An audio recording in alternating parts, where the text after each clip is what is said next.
Merci à ceux qui bravent la pluie pour être avec nous aujourd'hui. Franck, je vous ai entendu juste avant qu'on monte sur scène me dire que vous y croyiez pas quand vous avez reçu l'appel, comme quoi c'est vous qui recevez le prix artisan. Pourquoi vous avez été surpris comme ça? Ben absolument, parce que, écoutez, c'est pas une, comme j'ai dit, c'est pas une catégorie qui est reconnue comme dans les Oscars. Il n'y a personne qui se promène sur le stage en disant que c'est le premier assistant réel qui a fait le film et tout ça. Donc, c'était tout à fait une surprise. Puis, j'étais sûr que c'était une blague, un scam ou juste un mauvais coup que quelqu'un me jouait. Donc, c'est quand même une belle petite surprise pour moi. Et d'ailleurs, beaucoup de mes collègues sont peut-être autant étonnés comme moi de dire comment ça se fait qu'il a eu ça, lui. Parce que je suis sûr qu'il y en a d'autres dans mon métier qui devraient peut-être être reconnus comme moi. Et puis, je me sens, d'un côté, je me sens un peu comme mal, mais aussi content parce que, écoutez, on est ici, on se parle. D'autres mondes vont peut-être penser, ben OK, ben il s'est fait reconnu, peut-être qu'il va y avoir d'autres catégories qui vont se faire reconnaître dans dans des métiers qui ne sont pas présentement reconnus. Bien, je pense qu'au cours de la prochaine 45 minutes, 1 heure qu'on va passer ensemble, on va bien comprendre pourquoi c'est vous qui recevez le prix cette année, d'une part. Et de l'autre, je parlais l'an dernier avec Francesca Chamberlain, qui est celle qui a gagné l'an dernier, elle qui est créatrice de costumes. Puis elle me disait un petit peu comme vous, elle me disait qu'elle était surprise un peu, elle était reconnaissante, puis en même temps, elle disait... Ah, je le reçois pour moi, mais je le reçois pour tout le monde dans mon département. Comme quoi, justement, on est beaucoup d'artisans qui ne sont pas reconnus. Alors, est-ce que vous le recevez un peu comme ça, justement, pas juste pour vous, mais pour tout votre corps de métier? Ben oui, oui, parce que, par exemple, il y a beaucoup de gens qui sont maintenant des premiers assistants réalisateurs comme moi, comme Émilie Malo, Buck Ditchman et tout ça. C'est des gens que moi j'ai formés depuis 25 ans. Ils ont commencé comme des troisièmes, des deuxièmes, et puis maintenant, eux autres, ils mènent les plateaux avec autant d'expérience que moi. Ils ont vraiment évolué beaucoup. Donc, oui, je suis comme un genre de pivot qui représente aussi beaucoup de petits enfants qui sont devenus les premiers assistants réels. Et je suis content de les voir évoluer et de développer leur métier autant que moi, là, tu sais. On va commencer du tout début. Vous êtes né en France de parents polonais. Oui. Et quelle place avait le cinéma, la télévision pour vous en grandissant? Nous, la télévision qu'on avait, là, il y avait 4 postes. Radio-Canada, Télémétropole, CFCF, puis CBC anglais. La télévision ne m'intéressait pas trop. C'est plutôt la radio. Et c'est peut-être pour ça que je me suis lancé un petit peu dans la radio au début. Moi, j'ai lu, il a même déjà faim d'être malade pour voir un film de cow-boy à la télévision au lieu d'aller à l'école. Oui, c'est... Mais On cache ses crimes. Oui, pardon? Vous cachez vos crimes. Oui, exactement. Mais avant tout ça, moi, ma formation était comme professeur d'école primaire, 4e, 5e, 6e année.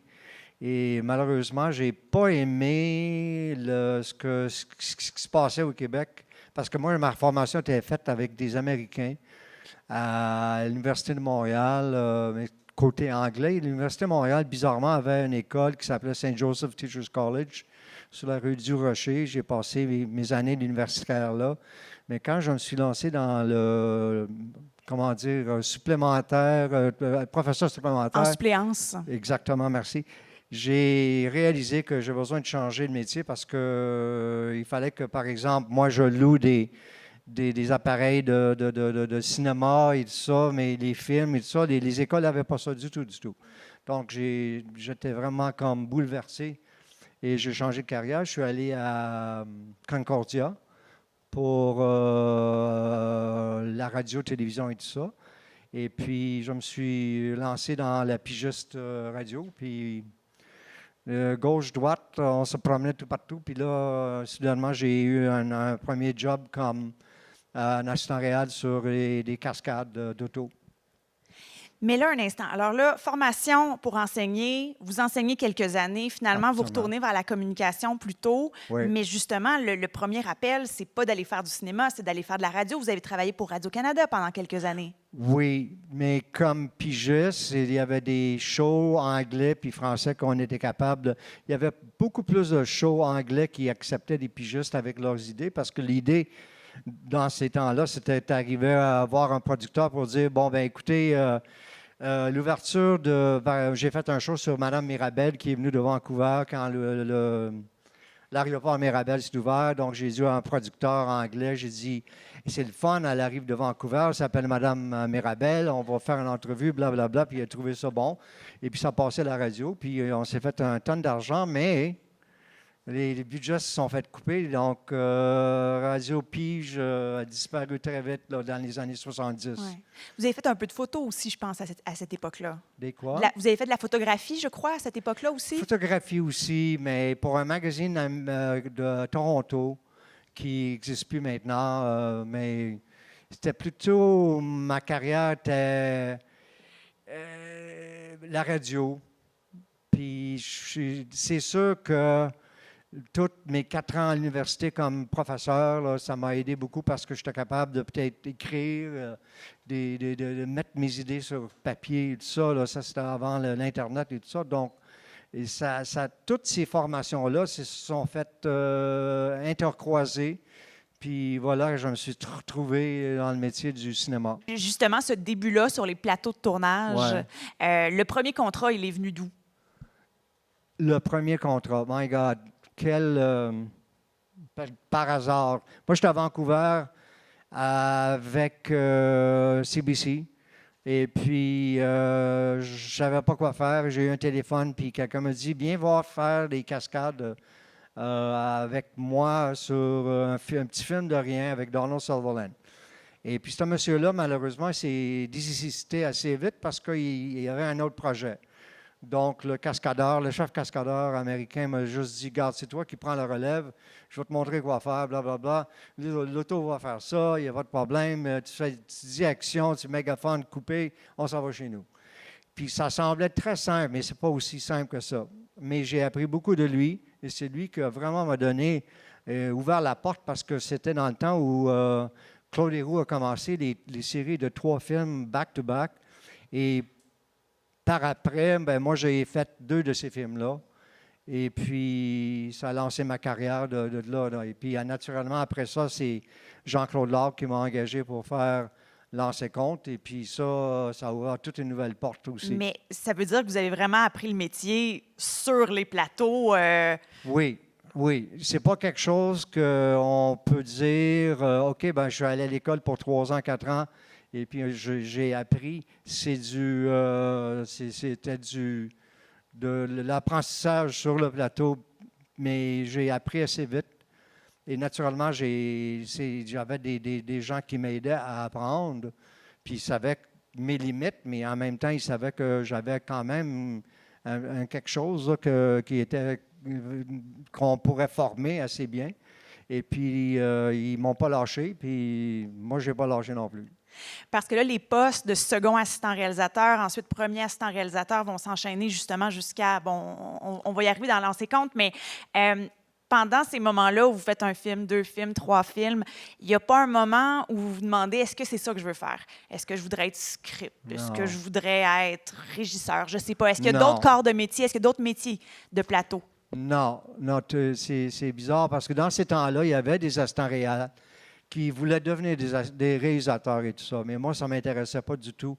J'aimais ça être derrière la caméra, oui, mais pas être en train de dire à un acteur comment jouer à une scène. C'était tout à fait une autre formation. C'est compliqué, c'est beaucoup d'émotions, beaucoup de travail. Écoute, moi, je suis comme un fonctionnaire, un petit soldat qui est capable de dire à les autres soldats quoi faire. Je mène un plateau de 30-40 personnes, puis je les observe, puis je suis capable de lire ce qu'ils font. Et je n'ai pas besoin de m'occuper de juste une comédienne pour dire, écoute, c'est pas ça que je voulais, là. Donc, c'est tout à fait une autre façon de fonctionner sur un plateau de tournage. Parce qu'il y en a quelques assistants réalisateurs qui sont devenus réalisateurs, puis hors du métier, je pense qu'il y a cette fausse réflexion-là où on pense que c'est l'étape, que c'est comme une échelle. On Ouais. est assistant, ensuite on est réalisateur. Mais comme vous dites, c'est vraiment des métiers qui sont fondamentalement différents. Ah oui, absolument, absolument. C'est comme dire la différence entre un ingénieur et un électricien. Disons, les deux métiers sont très importants, puis il y a beaucoup de formation dans les deux métiers, mais c'est complètement différent. Là. C'est pas du tout quelque chose que moi je voulais faire. Moi, j'ai trouvé le niche quand j'ai embarqué sur Lancer Compte. J'ai réalisé que c'est le fun de patiner avec 12 000 personnes qui sont autour de toi. Puis mener 2 équipes de hockey et tout ça, puis 24 acteurs et tout ça. J'étais comme très confortable à être l'assistant de Jean-Claude ou les assistants des autres réalisateurs qui ont suivi après, là, tu sais. Parce que j'imagine justement quelque chose comme Lancer Compte, il doit y avoir beaucoup de figurations à surveiller de votre côté, là. Absolument. Puis c'est là que j'ai appris, par exemple, de me souvenir des noms des figurants, parce que j'ai voyais que des fois, même mes assistants disaient « Hey, toi, le gars à gauche, là, viens-t'en ici à droite. » Ben non. J'ai dit non. C'est quoi ton nom? Son nom, c'est Jean. Hey, Jean, viens-t'en ici à gauche. OK. Donc, tout ça, c'est ces exercices de mémoire, ces exercices de fonctionnement sur le plateau. J'ai vraiment essayé de fine-tuner pour être capable. Et j'ai entraîné mes assistants pour être aussi. Parce que d'après moi, c'est une façon d'être poli aussi avec les figurants, parce que c'est quand même des gens, on parle beaucoup de comédiens, mais la figuration travaille aussi fort et puis ils ne sont pas reconnus. Et puis donc, oui, donc c'est avec ça que j'ai fine-tuné mon métier sur Lancer Compte ou les autres projets que j'ai faits. En plus, ça, c'est une époque qui est riche, là. Lancer Compte, Les Filles de Caleb, vous êtes sur les deux. Ouais. Et c'est un moment dans la télévision québécoise où on se met à faire de la télé comme on fait du cinéma, en fait. Bien, je pense que les 2 projets que tu mentionnes, ça fait partir, premièrement, pour ce qui en est de Lancer Compte, ça fait partir toute la série, l'idée des séries de télévision. Et Filles de Caleb, c'était tout un autre monde. C'était pas les gens sur hockey. Là. C'était ce que les Québécois ont vécu ici depuis 1800, je ne sais pas quelle année qu'ils ont commencé. C'est 1890, je pense que ça a commencé à démontrer avec les histoires de Filles de Caleb. Et Jean-Claude Laure et Jean Baudin ont vraiment ouvert la porte d'ouvrir les portes, pas juste pour moi, mais pour toute l'industrie du cinéma du Québec. Donc, mais spécialement aussi, moi, j'ai vu que le niche des portes s'ouvraient aussi après ça. Là, tu sais, j'avais pas de misère à trouver du travail. J'étais très chanceux parce qu'il y avait des périodes où les gens ne travaillaient pas beaucoup. Là, moi, j'étais très chanceux d'avoir ce privilège. Puis justement, à se promener entre le cinéma et la télévision, premièrement, est-ce qu'il y a un des deux que vous préférez ou un tournage, c'est un tournage? Ben moi, je préfère la télévision parce que le cinéma, j'en ai fait beaucoup, mais j'aime beaucoup travailler avec des réalisateurs comme Luc Picard, qui a fait juste des longs métrages comme réalisateur. Et c'est le fun parce qu'avec avec Luc et d'autres réalisateurs québécois, c'est pas la même chose que de travailler avec les Américains. C'est une autre façon de travailler. Ils sont méticuleux, ils sont précis, ils savent quoi faire, ils ont très peu d'argent ou bien ils ont la façon de jouer et de travailler avec le budget qu'ils ont. Puis donc, c'est le fun d'être capable de travailler entre les séries de télévision puis le cinéma québécois.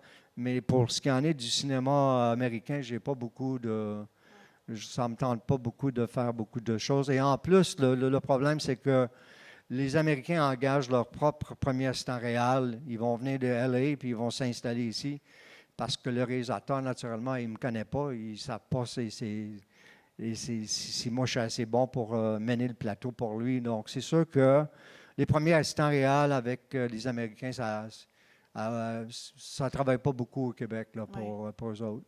Mais vous en avez fait quand même quelques-uns, projets américains, des projets Ouais. internationaux. Ça doit quand même être plaisant d'avoir plus de latitude là, sur les journées de tournage pour faire les horaires et en termes de nombre de figurants, tout ça. Ben oui. Ben, c'est juste que les séries télévision américaines pour moi, c'était très difficile à faire parce qu'ils avaient quand même s'ils avaient des millions de dollars,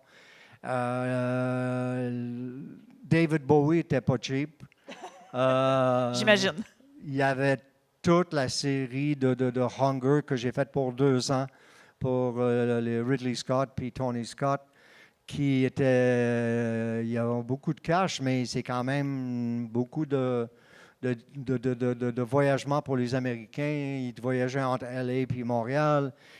C'est quand même très coûteux quand on ne voyait pas le résultat de ces travaux-là. Puis c'était très difficile. Donc, je n'ai pas aimé trop travailler dans ces genres de séries-là, mais ça a fait quand même des moments d'expérience avec des Américains et les stars qu'ils amenaient. Là, c'est quand même, c'était pas désagréable, mais c'était très difficile.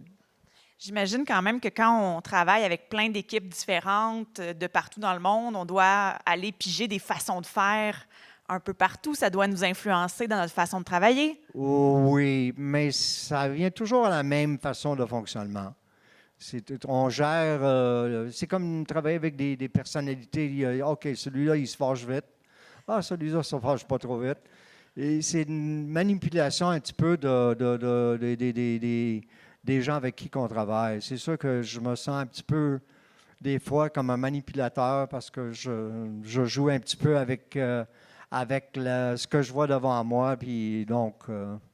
Une main de fer dans un gant de velours, qu'on dit. Pardon? Une main de fer dans un gant de velours. Oui. Vous dites manipulateur, mais bon. Mais justement, vous dites que vous préférez la télévision et en même temps, vous avez travaillé en cinéma avec Luc Picard sur quoi? Tous ses films. Oui. Alors, en fait, est-ce que c'est que vous aimez rester avec le même réalisateur pour plusieurs heures de télé ou pour plusieurs films? Absolument. Ben, ce qui arrive, c'est que Jean-Claude, Jean Baudin, Luc Picard et d'autres, ils continuent à m'engager parce que les projets rentraient. Puis c'est sûr que depuis 40 ans, c'est du recyclage de ces mêmes réalisateurs-là parce que c'est des bons réalisateurs, naturellement. Puis les projets sont bien acceptés par les gens qui les financent. Donc, c'est sûr qu'ils vont toujours essayer de garder les mêmes équipes. C'est pas juste moi, le même directeur photo, le même directeur artistique, Madame Chamberlain. Oui. Si elle est disponible, c'est sûr qu'on va la prendre, Francesca. Et puis, donc, c'est avec ce genre d'équipe que les réalisateurs aiment se faire entourer pour être sûr que le projet va être un succès. Il se crée une famille à un moment donné, j'imagine, sur les plateaux. Aussi, là, quand on se suit d'un projet à l'autre, ça devient familial, le lien. Pardon, excusez-moi. Est-ce que ça devient un peu comme familial, le lien entre tout le monde? Absolument, oui. Puis d'ailleurs, c'est difficile de partir des fois le plateau, puis c'est aussi encore plus difficile de quitter et de finir le travail en question parce qu'on est ensemble pour 30, 40 jours, 50 jours, 60 jours. Écoutez, oui, effectivement, on est dans un petit bateau, puis on ne sort pas du bateau, même si on s'en va chez nous, là, parce que le navire a besoin d'arriver au port, puis on est tous dans le même bateau, comme on dit, l'expression assez fameuse là, de tout le monde, là. C'est ça. Alors, il y a quand même justement une idée de fidélité au réalisateur qui est une façon aussi de construire, j'imagine, une façon de grandir aux côtés de ces artistes-là. Le réalisateur, lui, il grandit de film en film, puis d'avoir quelqu'un qui est un assistant réalisateur qui est solide à ses côtés, c'est une belle béquille, là. Bien, absolument, parce que moi, j'ai besoin de maintenir un genre d'atmosphère autour de la création qui va se produire au début de chaque journée et même jusqu'à la fin de chaque journée. Donc, j'ai besoin de de garder un genre de contrôle là, sur le plateau, d'être sûr que ça ne dérange pas les comédiens, ça ne dérange pas les voisins qui sont en train de peut-être nous donner la permission de tourner sur la rue et tout ça. Donc, c'est beaucoup, beaucoup de petits détails qu'on essaie de toujours garder en tête. Là. Mais le contrôle, c'est pas vraiment un contrôle parce que j'avoue que maintenant au Québec, et depuis 15-20 ans, les équipes sont tellement bien formées que moi, je n'ai pas besoin de faire le général sur le plateau. Là. Je laisse aller particulièrement beaucoup les directeurs photo ont contrôle sur leurs machinaux, leurs électros. Et puis donc, ce groupe-là, je ne les touche pas. Je n'ai pas besoin de savoir qu'est-ce qu'ils font. Je les regarde, puis je vois qu'ils travaillent. Et puis donc, le fonctionnement a beaucoup changé depuis 30 ans parce que les équipes ont beaucoup formé. On a à peu près une dizaine d'équipes qui sont capables de travailler en même temps ici au Québec et de fournir de quality, comme on dit en anglais, et sans beaucoup de supervision de ma part. Mais en une quarantaine d'années derrière la caméra, comme ça, comme assistant réalisateur, il y a dû avoir beaucoup de changements que vous avez vus sur les plateaux. Je pense que dans les dernières années, on tourne beaucoup plus vite qu'avant, là. Ben oui, c'est juste que comme des fois, on se réveille pour réaliser qu'on a un certain âge, on n'a pas vu la vie passer. C'est un peu difficile même d'évaluer qu'est-ce qui a changé. C'est sûr qu'il y a beaucoup de changements, juste dans les mesures de la sécurité de l'emploi et puis dans la sécurité du plateau. Ça a beaucoup changé et évolué parce qu'il y avait quand même des accidents qui se sont produits à l'extérieur du Québec qui ont donné une information ici pour le CSST, puis les unions, puis et même pour l'UDA. Maintenant, on est en train de protéger beaucoup ces membres-là pour être sûr qu'il n'y a pas de soucis sur les plateaux. Et je ne parle pas de COVID, je parle juste de la sécurité normale. Mais on parle de sécurité. Je me pose la question sur le temps de tournage, parce que c'est quelque chose que j'entends vraiment beaucoup, surtout en télévision aujourd'hui, que là, on étire les équipes pour faire les tournages les plus rapidement possible. Oui. Vous la sentez, cette pression-là, au quotidien? Et effectivement, oui, les budgets ont réduit, les nombres de jours de tournage ont réduit, et ça affecte naturellement le plateau, mais grâce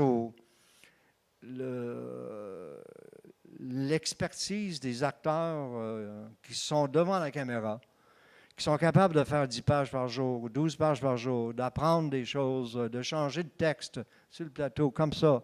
On ne fait pas cette scène, il pleut dehors.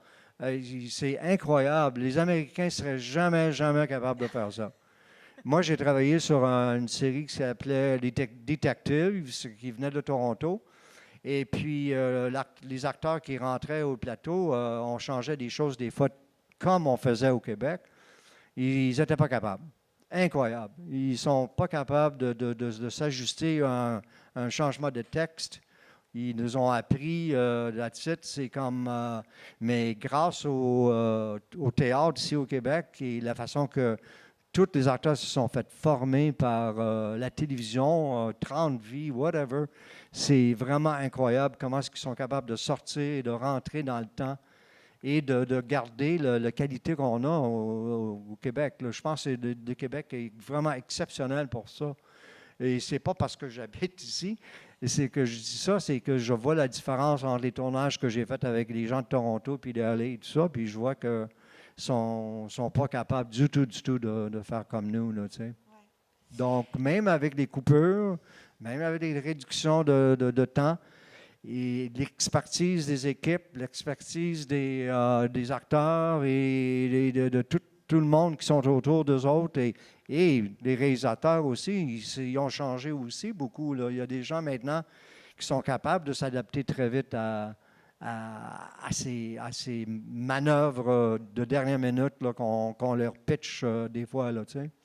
Parce que dans votre position, dans votre métier, vous êtes vraiment à l'endroit parfois inconfortable de faire respecter un plan de travail serré et des envies de grandeur d'un réalisateur qui veut faire quelque chose qu'on n'a pas le temps de faire, là. Alors, c'est une position diplomatique.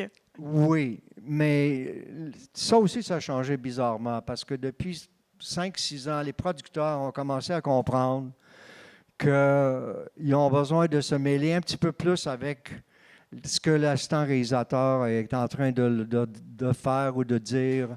Et puis, donc, il y a un genre maintenant de caucus qui se fait autour d'une situation qui peut s'arriver sur un plateau. Puis, je me sens moins à être l'instigateur de discussion.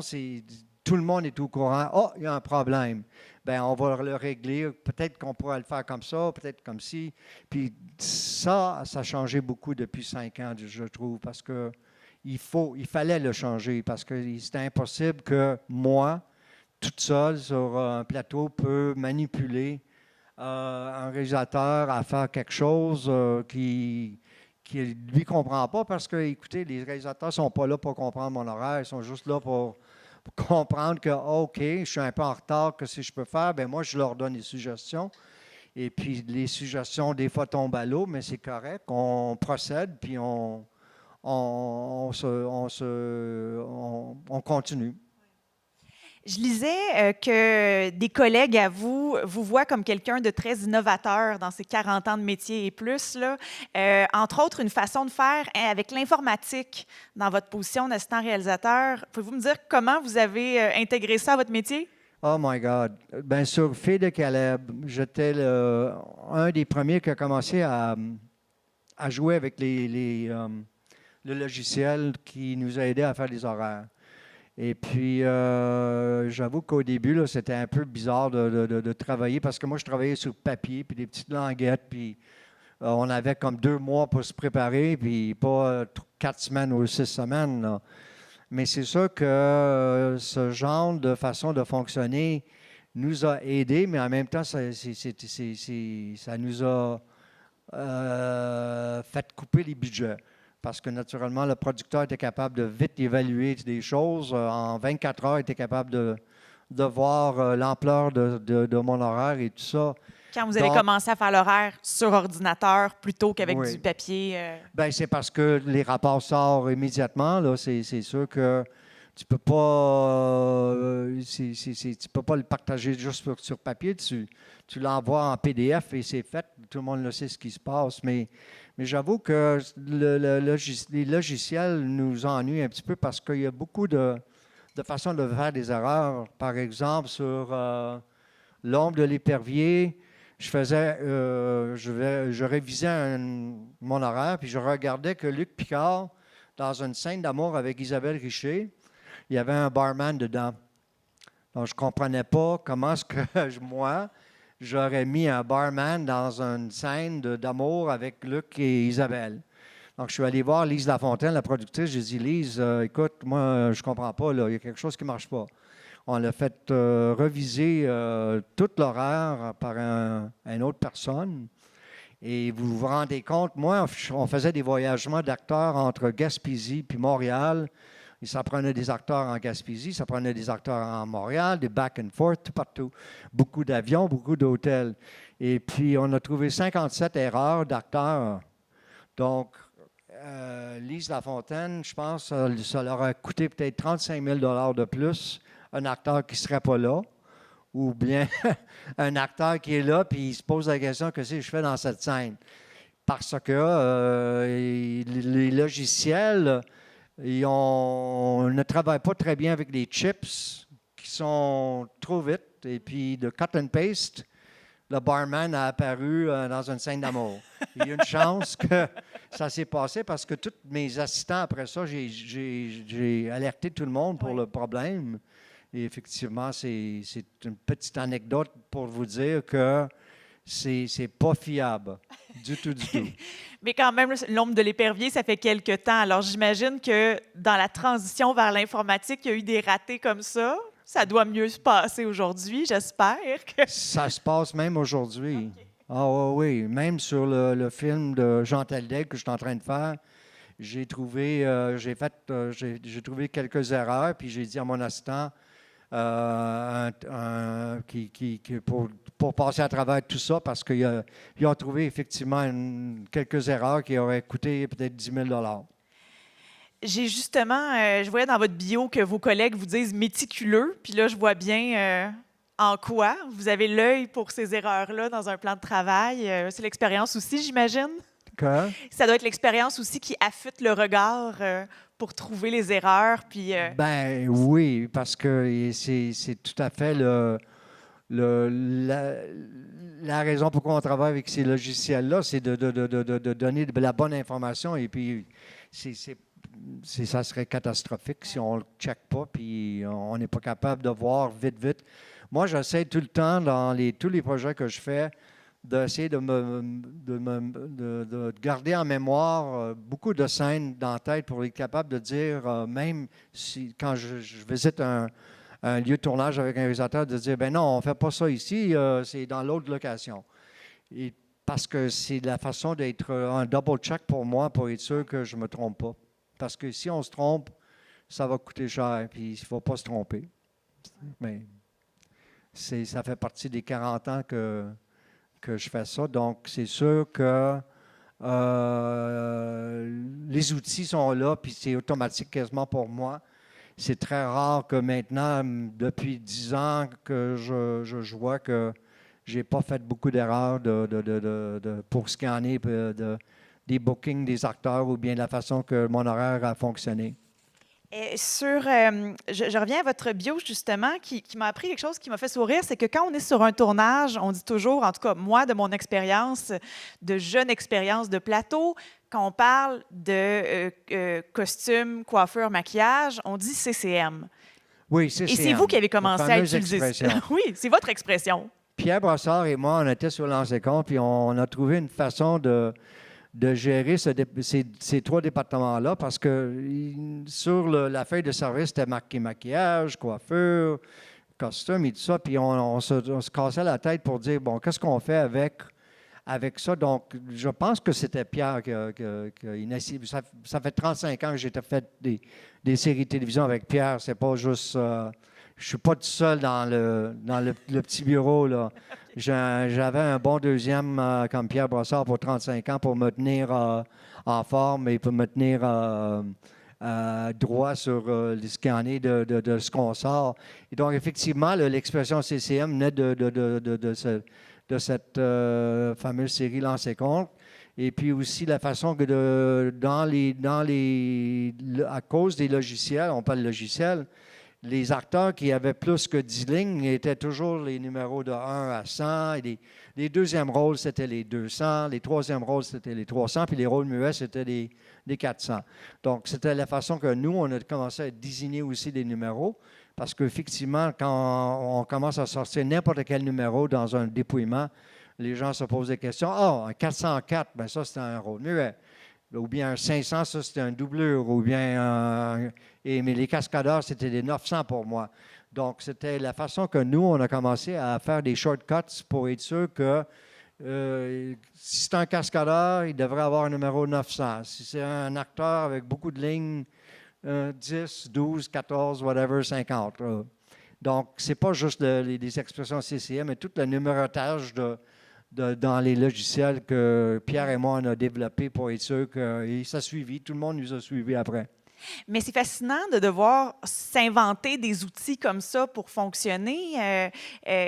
Quand je pense à des grosses productions américaines, ils doivent aussi avoir des façons de fonctionner, mais qui ne sont pas aussi efficaces. Bien, ils ne font pas la même chose que moi. Eux autres ne sont pas habitués à faire 10 épisodes. Bien, ils sont habitués maintenant à le faire.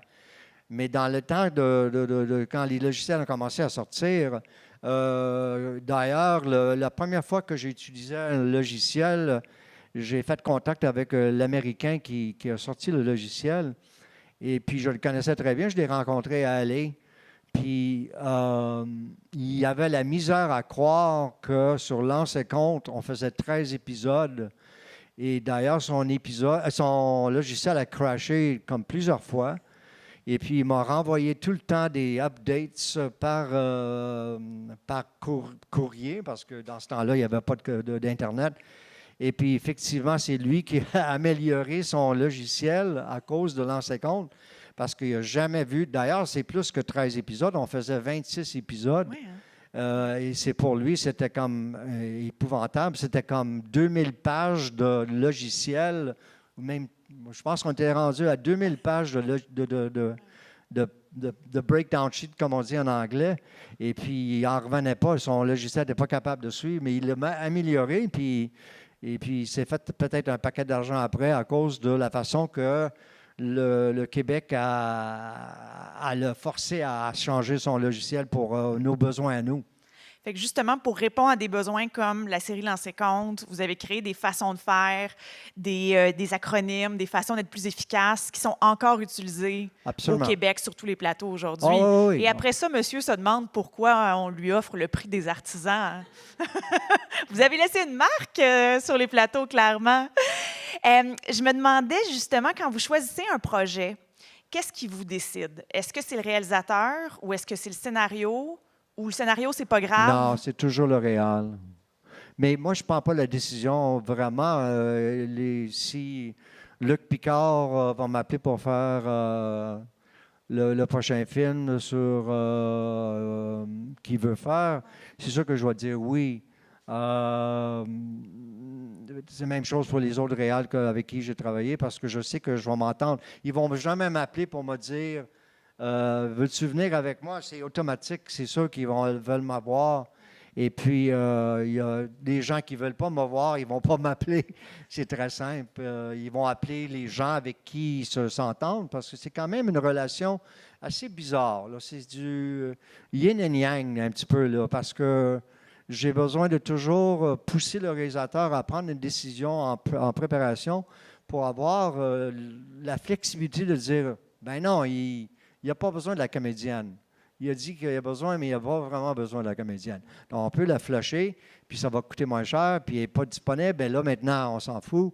Donc, j'ai cette façon de piger l'information de la tête, parce que les réalisateurs ne sont pas trop pas chaleureux, mais je veux dire, ils ne sont pas généreux à donner des infos parce qu'ils ne pensent pas comme nous, du tout, du tout.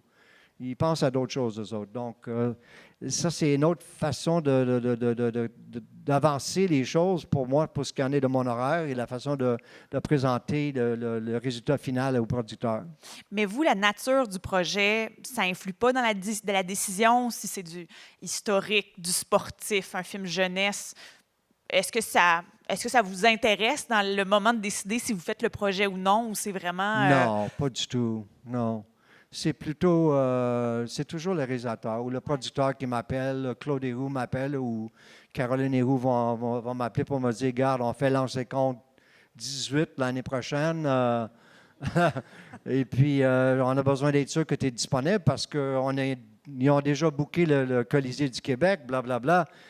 Marc Messier est disponible, es-tu capable de le faire? Jean-Claude veut le savoir, ou bien les autres réalisateurs veulent t'avoir. Je dis oui, il n'y a pas de problème, je n'ai pas d'autres projets. Parce que comme pigiste, je peux avoir d'autres projets. Mais oui, effectivement, non, c'est toujours la personne qui m'appelle qui me fait décider oui ou non. C'est rare que j'ai refusé un projet. Si je refuse un projet, c'est parce que je ne suis pas disponible, ou bien j'ai un peu peur de travailler avec le réalisateur. Dans le sens que je sais que ça ne va pas marcher. Je les connais, je sais que ce qu'ils ont fait, ils n'ont pas fait, parce que sur la série américaine Hunger, j'ai passé à travers quasiment tous les réalisateurs québécois, Pods, même Jean Baudin a travaillé là-dessus. Donc, je les ai connus beaucoup dans ces tournages-là.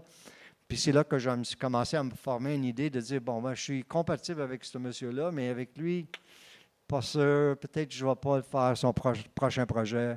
C'est des relations humaines. Absolument. Oh, oui. Oh, oui, absolument. C'est comme si on était enfermé dans une même chambre d'hôtel pour deux mois, puis on ne peut pas s'en sortir. Là. Oui, on peut sortir, mais... Le job, c'est de rester avec lui, puis l'observer tout le temps, puis de dire, bon, ben qu'est-ce qu'il veut faire avec cette scène, là, tu sais? Et c'est ça. Oui, oui. Avez-vous des projets préférés sur lesquels vous avez travaillé, que ce soit par le résultat final ou par les souvenirs que vous avez de certains tournages? Bien, Fille de Caleb, c'est sûr que ça m'a beaucoup... Jean Baudin avait une façon de me montrer qu'il avait besoin, lui, de travailler avec les acteurs tout seul, enfermé pour 1 heure, 2 heures des fois. Et puis, s'il n'était pas capable de se faire enfermer parce qu'il était à l'extérieur, il demandait beaucoup de distance entre lui et l'équipe. Et puis, il m'a fait apprendre ce que c'est la job qu'il a besoin de faire avec les acteurs. Donc, ce projet-là m'a beaucoup formé. Autant que Lancer Compte, c'était comme du youpi sur la glace. Et Je dirais même du go, go, go. Ah oui, l'expression de go, c'est go, l'ouverture. go. Ça tombe très bien avec le projet Lancer Compte. Mais autant qu'il fallait comme apprendre à patiner, pas juste physiquement. Littéralement. Mais mentalement, patiner sur Lancer Compte. L'arrêt était assez vite sur Fille de Caleb en 90 parce que c'était une autre façon de fonctionner. Tous les autres projets avec Jean Baudin, c'était toujours la même chose. Et donc, j'ai appris beaucoup, beaucoup de lui. Par exemple, il m'a toujours supplié, s'il vous plaît, fais-moi pas une grosse journée vendredi, la dernière journée de la semaine. Et donc, ça m'a comme, ben oui, il a raison. On ne va pas finir avec des grosses scènes de 2000 personnes ou des scènes difficiles de 14 pages. Non, j'ai toujours fini avec des scènes assez simples le vendredi, puis il était bien content. Et le lundi matin, il me dit, lance-moi tout ce que tu veux, mais j'ai toujours gardé ça en tête. Et c'était la façon de faire de prioriser des journées de tournage au début, puis voilà, une mouche. Et puis de garder les choses pas faciles, mais au moins stressant pour l'équipe et les acteurs. Alors, comme c'est vous cette année le récipiendaire du prix artisan, à qui vous aimeriez le donner si vous aviez à faire un relais? Là? Ce serait qui le mériterait aussi l'an prochain, dans les prochaines années? Écoutez, ça, wow! Ben, moi, je ne suis pas en position de donner je vais laisser d'autres personnes faire cette décision-là parce que c'est toute une... C'est tout un... Comment dire... comment dire? Ça m'échappe le mot. C'est une responsabilité incroyable. C'est comme... Je ne pourrais jamais penser à faire ça parce que ça sort de mon cerveau. Je ne suis pas capable de penser à des noms ou bien à des catégories. Là, tu sais. Mais dites-moi, en début de conversation, vous avez beaucoup mentionné des jeunes assistants réalisateurs que vous avez vus grandir, que vous avez eu comme assistants. C'était important pour vous, ça, de passer le flambeau, de former des nouveaux assistants réalisateurs? Bien, honnêtement, je ne pensais pas qu'Émilie Malo, Jeanne Leblanc, et Francine Langlois, puis d'autres personnes auraient continué comme des premiers assistants réels. Quand Émilie Malo est devenue première, j'étais comme « wow! Mais très, très bonne, était incroyable. Donc, oui, c'est tellement de fun parce que, d'une part, je ne m'attendais pas qu'ils vont devenir des premiers parce que chaque projet que je fais avec eux autres, je ne pense pas à ça. Je dis, bon, ben, elle va être avec moi l'année prochaine.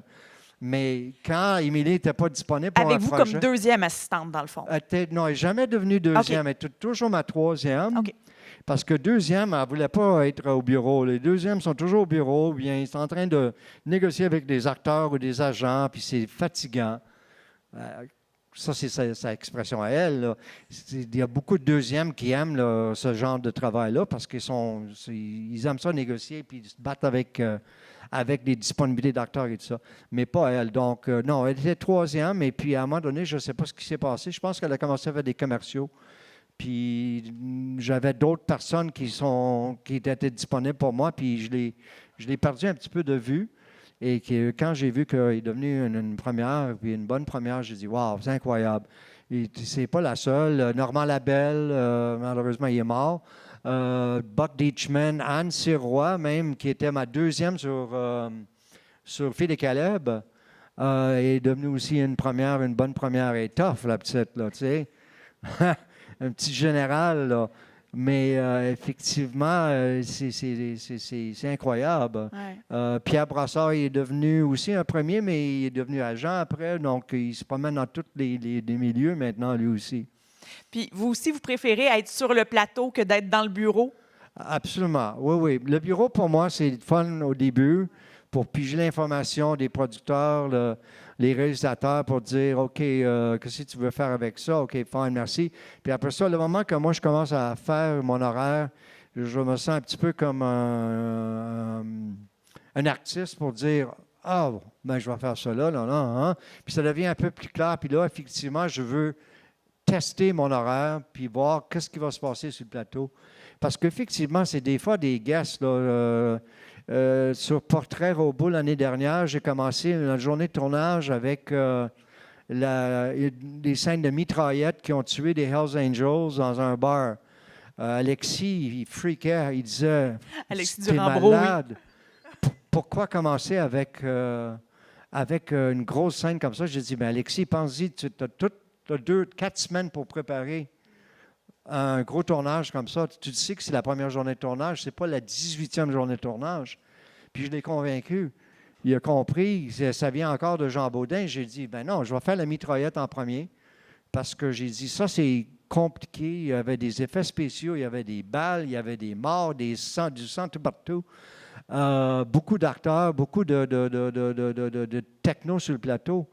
Et puis, effectivement, il était bien content d'avoir fini cette histoire-là, puis il concentrait après ça. Donc, pour moi, c'était un moment de wow. Je me suis dit, bon, tout ça, ça marche parce que j'ai eu toutes les hints de d'autres réalisateurs et d'autres projets que j'ai faits. Et je n'ai pas pris une chance. Je le savais que ça va marcher. J'ai fait la même chose avec Luc Picard dans son premier film. C'était une grosse scène d'accident que j'ai mis la première journée. Et Lorraine, qui était la productrice, m'a dit « Bravo, on va commencer par ça. On a 4 semaines pour le préparer. Puis on va se lancer dedans, on va être capable de le faire. » Puis Luc freakait parce que c'était son premier film, première journée de tournage.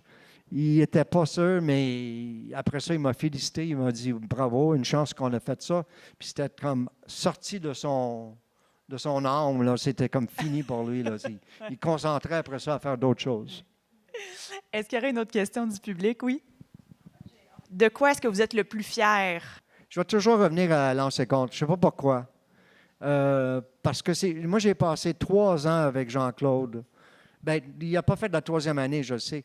Mais j'ai passé 3 ans avec ce projet-là. Et puis, c'était, comme je pense que je l'ai mentionné au début, c'est quelque chose de, pas dans la première année, mais la 2e année, c'est quelque chose d'embarquer sur la glace et de voir 12 000, non, il y avait 10 000 personnes, pas 12, mais quand même, 10 000 personnes qui sont là pour dire, bon, ben merci pour la série, puis on est ici, puis tout ça.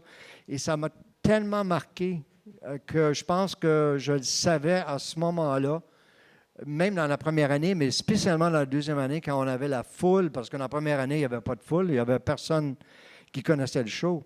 Mais avec les 10 000 personnes qui étaient là au Colisée du Québec, écoutez, remplir ça, là, ça m'a vraiment marqué. Puis c'est le projet, je pense que j'ai encore de la paperasse de ces années-là, qu'elle part dans mes filières, que ma femme essaie de pitcher dans la poubelle.